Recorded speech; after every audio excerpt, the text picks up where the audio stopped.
го реши скроз целосно. Поставаме начин да го уреди.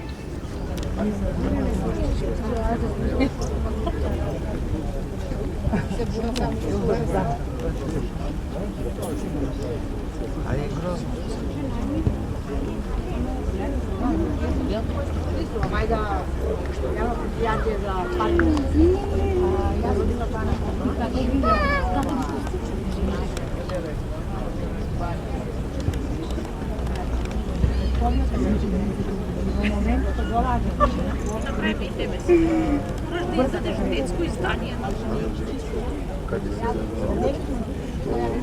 Значи не знам дали сте запознаени овие 3-4 дена, верувам вие сте. Значи некој шета со ладно, тоест убица шета со ладно оружје и прави масакар во рок од 3-4 дена. Значи има жртви кои што се исколени, без разлика тоа што е живо суштество во форма на куќа. Значи некој слободно со ладно оружје шета низ населбиве и убива. Точно? Кои се директните мерки за безбедноста на сите тука? Дали ќе се воспоставуваат патрули? Дали некој нешто ќе превземе?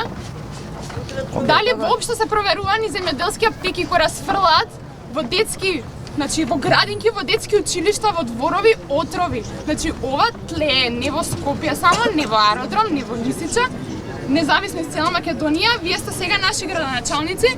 Што ќе се преземе конкретно сега за безбедноста на граѓаните?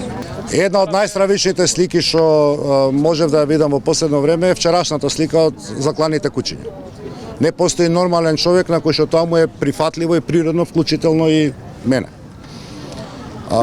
Треба да знаете што направи градот.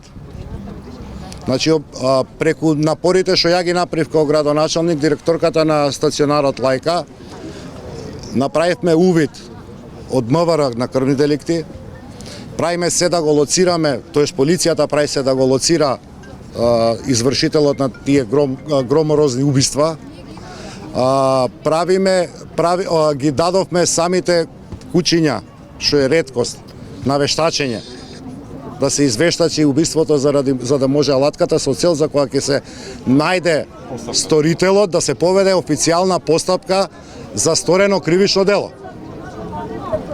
Не можете институционално да препознаете, ќе ми извините можеби на грубоста на изразот, на кој е лудакот.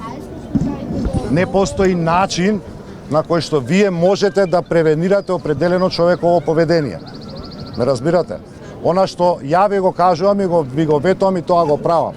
И вчера направивме како град Скопје сериозни чекори во идентификација на тој монструм и официјално започната постапка во Министерството за внатрешни работи преку напорите мои како градоначалник на Министерот за внатрешни работи за веќе официјално заведена постапка, идентификација на сторителот, негово фаќање и казнување. Тоа се работите што како институции може да ги направите. Не можете да превентивен начин да санкционирате убиство па и на човек ако сакате. Едноставно не постои. Едноставно не постои. Не можете вие да превенирате дали некој лудак ќе излезе со сатар или со секира на улица и ќе усмрти куќа. Дали ќе има патрули, дали ќе се дали нешто ќе се презема, значи моментално луѓето да не се сеќаат за грозни во реонот на општина Аеродром на Аснон број 70. Што добро ги знам сите детали, добро ги знам сите работи околу целиот настан. Има засилен надзор од надлежниот орган Министерство за внатрешни работи. За жал градот Скопје се уште нема комунална полиција која што може да го реализира. Тоа го правиме за да што е можно повеќе превенираме вакви работи.